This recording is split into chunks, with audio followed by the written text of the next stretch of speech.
Good morning students, నేను మీ Ganesh sir.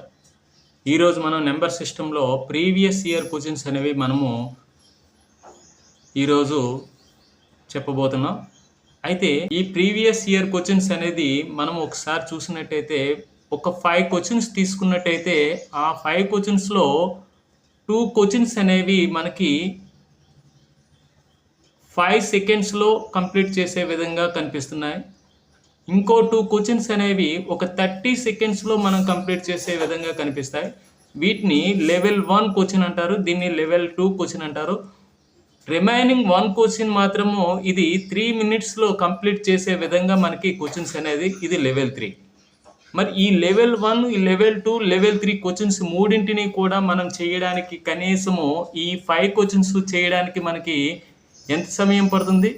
3 నిమిషాల 35 సెకండ్లు పడుతుంది. 3 minutes 35 seconds పడుతుంది. ఈ క్యాలిక్యులేషన్తో మీరు ముందుకు వెళ్ళాలి.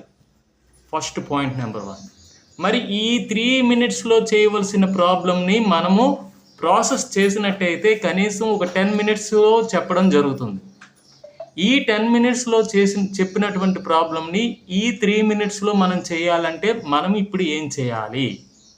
ఈ 10 minutesలో చెప్పినటువంటి ప్రాబ్లాన్ని మనం స్టెప్స్ అనేది రెడ్యూస్ చేసుకోవాలి. రెడ్యూస్ చేసుకోవడం ఎలా చేసుకుంటాము? నెంబర్ ఆఫ్ టైమ్స్ ప్రాక్టీస్ చేసినట్టయితే బై ప్రాక్టీస్ ఒకే క్వశ్చన్ అనేది మీరు పదే ఒక 10 times 20 times చేసినట్టయితే ఆ మోడల్లో క్వశ్చన్ మనకి ఎగ్జామ్ హాల్లో కనిపించినట్టయితే అప్పుడు మీరు ఈ సొల్యూషను ఈ 3 minutesలో చేయగలిగే సొల్యూషన్ని మనము ఇంకా రెడ్యూస్ చేసుకోవచ్చు అనమాట. అంటే దాని అర్థం ఏంటంటే స్టెప్స్ అనేది రెడ్యూస్ చేసుకుంటూ మన యొక్క ఆన్సర్కి దగ్గరగా క్వశ్చన్ని ఆన్సర్కి దగ్గరగా వెళ్ళగలిగే విధంగా తయారు కావచ్చు. ఈ లెవెల్ 3 క్వశ్చన్స్ అన్నీ కూడా అదే విధంగా మీరు ప్రాక్టీస్ చేసినట్టయితే మీరు కూడా ఇది 3 minutes అన్నాను 1 minuteలో కూడా చేయగలుగుతారు. ఓకే, ఇదే పద్ధతిలో మనము ముందుకు వెళ్ళినట్టయితే ఖచ్చితంగా మీ యొక్క గోల్ అది ఏ రకమైన కాంపిటేటివ్ ఎగ్జామ్ కావచ్చు, మీ యొక్క గోల్ని రీచ్ అవ్వగలుగుతారు. ఓకేనా? ఈ చెప్పే విధానం మీకు నచ్చినట్టయితే ఒక లైక్ చేయండి, అదేవిధంగా సబ్స్క్రైబ్ చేయండి. పక్కనే ఉన్న బెల్ ఐకాన్ క్లిక్ చేసినట్టయితే నేను అప్లోడ్ చేసే ప్రతి వీడియో కూడా మీకు అందుబాటులో రావడం జరుగుతుంది. ఇక్కడ మనకి ప్రతి కాంపిటేటివ్ ఎగ్జామ్లో కూడా లెవెల్ 1, లెవెల్ 2, లెవెల్ 3 క్వశ్చన్స్ అనేవి కనిపిస్తున్నాయి. క్లియర్గా ప్రీవియస్ ఇయర్ క్వశ్చన్స్ చూసినట్టయితే మీకు అర్థమవుతుంది. ఓకే, ఫస్ట్ క్వశ్చన్ చూడండి. Smallest prime number is. ఈ క్వశ్చన్ అనేది ఎన్టీపీసీలో 2022లో ఇవ్వబడినటువంటి క్వశ్చన్. స్మాలెస్ట్ ప్రైమ్ నెంబర్ ఏమవుతుంది? ఖచ్చితంగా 2 అవుతుంది. 1 అనేది neither prime neither composite number, అంటే ప్రైమ్ నెంబర్ కాదు, కాంపోజిట్ నెంబర్ కాదు. ఇది ఈవెన్ నెంబర్ 4 అనేది. ఇది ప్రైమ్ నెంబర్ అవుతుంది, ఆడ్ నెంబర్ అవుతుంది. ఇప్పుడు మనము ప్రైమ్ నెంబర్, ఇప్పుడు మన ఆన్సర్ అనేది 2 అనమాట, స్మాలెస్ట్ ప్రైమ్ నెంబర్. అసలు ప్రైమ్ నెంబర్స్ అంటే ఏంటి? అసలు ప్రైమ్ నెంబర్ ఒక నెంబరు ప్రైమ్ నెంబర్ అవ్వాలంటే కండిషన్స్ ఏంటంటే పి అనేది ఒక ప్రైమ్ నెంబర్ అనుకుందాం. పి అనేది ఎప్పుడు కూడా గ్రేటర్ దెన్ 1 అయి ఉండాలి, ఖచ్చితంగా 1 కన్నా పెద్దదై ఉండాలి. అంటే ప్రైమ్ నెంబర్ ప్రతి ప్రైమ్ నెంబర్ కూడా 1 కంటే పెద్దదై ఉండాలి. Condition number 1. కండిషన్ నెంబర్ 2 ఏంటి? ప్రతి ప్రైమ్ నెంబర్కి 2 ఫ్యాక్టర్స్ ఉండాలి. 1 ఒక ఫ్యాక్టరు, అదే నెంబర్ ఒక ఫ్యాక్టర్ అయి ఉండాలి. అటువంటి నెంబర్స్ ప్రైమ్ నెంబర్స్ అంటారు. అందులో ఫస్ట్ ప్రైమ్ నెంబర్ ఈజ్ 2 అనమాట. ఈ 2 అనేది ఈవెన్ నెంబర్ అవుతుంది, ప్రైమ్ నెంబర్ అవుతుంది. అందుకే 1 and only even prime number is 2 అనమాట. And also smallest prime number is 2 అనమాట. ఓకే, నెక్స్ట్ క్వశ్చన్ చూద్దాం. నెక్స్ట్ క్వశ్చన్ చూడండి. Which of the following is the smallest composite number అని అన్నాడు. కాంపోజిట్ నెంబర్ కూడా సి అనేది ఒక కాంపోజిట్ నెంబర్ అనుకుందాం. సి కూడా ఎప్పుడు కూడా మనకి 1 కన్నా పెద్దదై ఉండాలి. అంటే ఫస్ట్ కండిషన్ నెంబర్ 1. సికి ఎన్ని ఫ్యాక్టర్స్ ఉండాలంటే మోర్ దాన్ 2 ఉండాలి. అంటే మోర్ దాన్ 2 ఫ్యాక్టర్స్ ఉండాలి. అంటే సికి ఉన్నటువంటి ఫ్యాక్టర్స్ 1 ఒక ఫ్యాక్టర్ అయి ఉండాలి, సి ఒక ఫ్యాక్టర్ ఉండాలి, తర్వాత ఇంకొకటి ఏదైనా ఒక ఫ్యాక్టర్ అయి ఉండాలి. అటువంటి నెంబర్స్ని కాంపోజిట్ నెంబర్స్ అంటారు. అంటే ఇప్పుడు ఇది ప్రైమ్ నెంబర్ అవుతుంది. సి అనేది చూడండి, ఈ 3 అనేది ప్రైమ్ నెంబర్ అవుతుంది, ఈ 2 అనేది కూడా ప్రైమ్ నెంబర్ అవుతుంది, ఈ 4 అనేది కాంపోజిట్ నెంబర్ అవుతుంది. మన ఆన్సర్ అనేది 4 అవుతుంది అనమాట. ఇప్పుడు చూడండి, ఈ డిలో 1 ఉంది, ఇది ప్రైమ్ నెంబరు కాదు, కాంపోజిట్ నెంబరు కాదు. స్మాలెస్ట్ కాంపోజిట్ నెంబర్ ఈజ్ 4 అనమాట. First composite number is 4 and also smallest composite number is 4.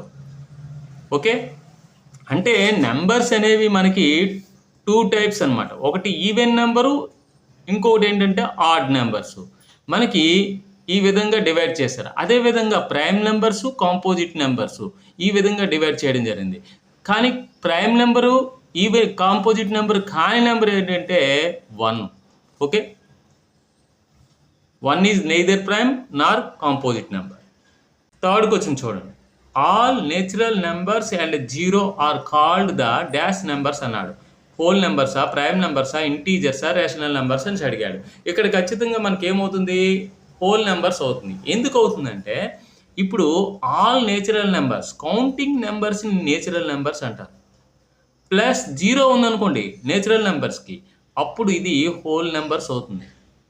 ఓకేనా, ఈ హోల్ నెంబర్స్కి మనము నెగిటివ్ ఇంటీజర్స్ కలిపామనుకోండి, అప్పుడు ఇంటీజర్స్ అవుతుంది అనమాట. ఇంటీజర్స్ని జెడ్తో ఇండికేట్ చేస్తాం. ఇంటీజర్స్ అంటే whole numbers plus negative integers, that is called integers. మరి ప్రైమ్ నెంబర్ అంటే మనకు తెలుసు, ప్రైమ్ నెంబర్ పి అయినట్టయితే పి అనేది ఎల్లప్పుడు కూడా మనకి ప్రైమ్ నెంబర్ ఎల్లప్పుడు కూడా 1 కన్నా పెద్దదై ఉండాలి. పి ఈజ్ గ్రేటర్ దాన్ 1 అయి ఉండాలి. పీకి ఏమో 2 ఫ్యాక్టర్స్ ఉండాలి. 1 ఒక factor and P is also and second factor. ఒక రేషనల్ నెంబర్స్ అంటే ఏంటి? రేషనల్ నెంబర్స్ అంటే it can be written in the form of P by Q and Q not equal to 0 కావాలి. అంటే పి బై క్యూ ఫామ్లో రాయగలగాలి, Q not equal to 0 అవ్వాలి. అటువంటి వాటిని రేషనల్ నెంబర్స్ అంటారు. ఓకే, మన ఆన్సర్ అనేది హోల్ నెంబర్స్ అవుతుంది. నెక్స్ట్ క్వశ్చన్ చూడండి. Which of the following number is not prime అని అన్నాడు.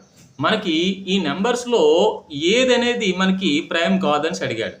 ఏంటి, ఇక్కడ 811 ఇచ్చాడు, 817 ఇచ్చాడు, 317 ఇచ్చాడు, 313 ఇచ్చాడు. ఇక్కడ చూడండి, ఈ 2 నెంబర్స్ కూడా మనకి దేనికి దగ్గరగా ఉన్నాయి, 30 స్క్వేర్కి దగ్గరగా ఉన్నాయి. 30 స్క్వేర్ అంటే 900 అనమాట. మరి 29 స్క్వేర్ అంటే ఎంత? 29 స్క్వేర్ అంటే 841 అనమాట. మనకి స్క్వేర్ వాల్యూస్ తెలియాలి. 28 స్క్వేర్ అంటే ఎంత? 784. ఈ వాల్యూస్ తెలియాలి ఖచ్చితంగా. తెలిస్తేనే మనము ఈ 2 ప్రైమ్ నెంబరా కాదండి మనం క్యాలిక్యులేట్ చేయగలుగుతాం.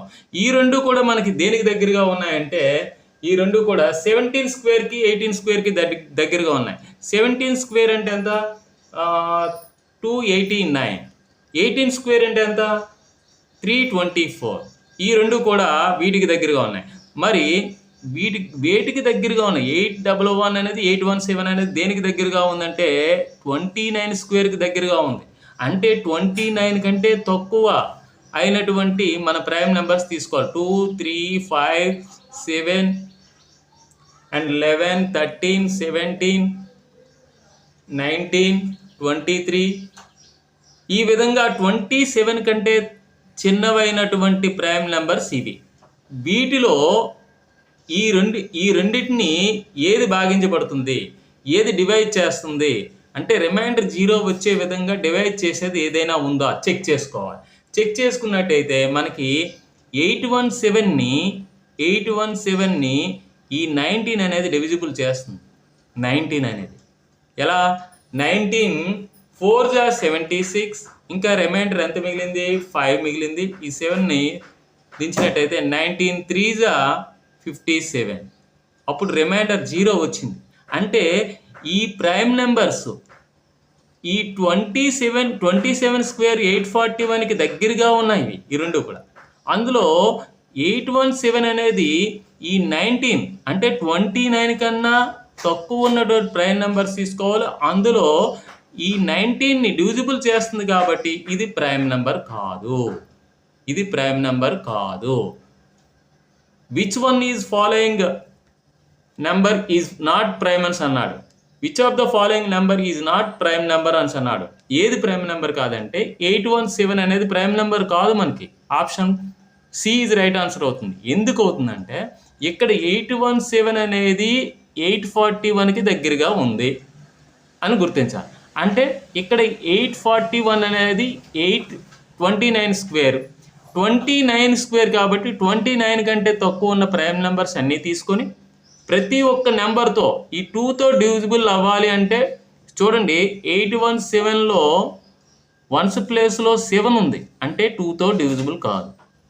ఈ అన్నిటి మొత్తం అనేది చూడండి 16 ఉంది అంటే 3తో కూడా డివిజిబుల్ కాదు. వన్స్ ప్లేస్లో 5 కానీ 0 కానీ ఉన్నట్టయితే 5తో డివిజిబుల్ అవుతుంది కాదు. అలాగే ప్రతి ఒక్క నెంబర్ కూడా డివిజిబుల్ అవుతుందో లేదో చెక్ చేసుకోవాలి. ఏదైనా ఒక నెంబర్ డివిజిబుల్ అయ్యిందనుకో అది ప్రైమ్ నెంబర్ కాదు. ఇక్కడ 19తో డివిజిబుల్ అయ్యింది 817 కాబట్టి ఇది ప్రైమ్ నెంబర్ కాదు. 817 is not a prime number. Okay, ఆ విధంగా మనం చెక్ చేసుకోవాలి. ఇలా చెక్ చేసుకోవడం అనేది మనకి ఇది టైం టేకిన్ ప్రాబ్లం. ఈ టైం టేకిన్ ప్రాబ్లంని మనం నెంబర్ ఆఫ్ టైమ్స్ ప్రాక్టీస్ చేసినట్టయితే ఇదే లెవెల్ 3 కాదు ఇది, కాకపోతే టైం టేకిన్ ప్రాబ్లం. ఈ టైం టేకిన్ ప్రాబ్లంని మనం ఏం చేయాలని రెడ్యూస్ చేసుకోవాలి, నెంబర్ ఆఫ్ స్టెప్స్ తగ్గించుకోవాలంటే నెంబర్ ఆఫ్ టైమ్స్ ప్రాక్టీస్ చేయాలి. ఓకే, ఈ క్వశ్చన్ చూడండి. Find the total number of prime numbers less than 50 అన్నాడు. 50 కన్నా తక్కువ ఉన్నట్టు ప్రైమ్ నెంబర్స్ ఏంటి? 2, 3, 5, 7, 11, 13, 17, 19, 23, 29, 31, 37, 41, 43, 47. ఇవి ఎన్ని ఉన్నాయి? 1, 2, 3, 4, 5, 6, 7, 8, 9, 10, 11, 12, 13, 14, 15. మన ఆన్సర్ ఏమవుతుంది? ఖచ్చితంగా B option is right answer అవుతుంది. అంటే 1 to 50 మధ్యలో మనకి 1 to 50 మధ్యలో మనకి నెంబర్ ఆఫ్ ప్రైమ్ నెంబర్స్ 15 ఉంటాయి. మరి 51 నుంచి మనకి 100 మధ్యలో మనకి టోటల్గా 10 ప్రైమ్ నెంబర్స్ ఉంటాయి. టోటల్గా ఎన్ని ప్రైమ్ నెంబర్స్ వచ్చాయి అంటే మనకి 1 to 100 25 ప్రైమ్ నెంబర్స్ వచ్చాయి. అయితే ఇక్కడ మనకి 1 digit smallest prime number is 2, 2 digit biggest prime number is 97. ఇటువంటివి మనకి మెమరీ బేస్డ్ క్వశ్చన్స్ అనమాట. వెంటనే ఆన్సర్ చేయగలుగుతాం, అంటే విత్ ఇన్ 1 సెకండ్లో ఆన్సర్ చేయగలిగే విధంగా రెడీ అవ్వాలి memory based questions. And 3 digit smallest prime number is 101. ఈ విధంగా మనకు మెమరీ బేస్డ్ క్వశ్చన్స్ ఉంటాయి ప్రైమ్ నెంబర్స్ పైన. వాటిని మనం ఖచ్చితంగా చేయగలగాలి అంటే కొంచెం నెంబర్ ఆఫ్ టైమ్స్ వాటిని రిపీటెడ్గా చదవాలి. అప్పుడు మనం 1 సెకండ్లో కూడా మనం ఆన్సర్ చేయగలుగుతాం. Okay, thank you.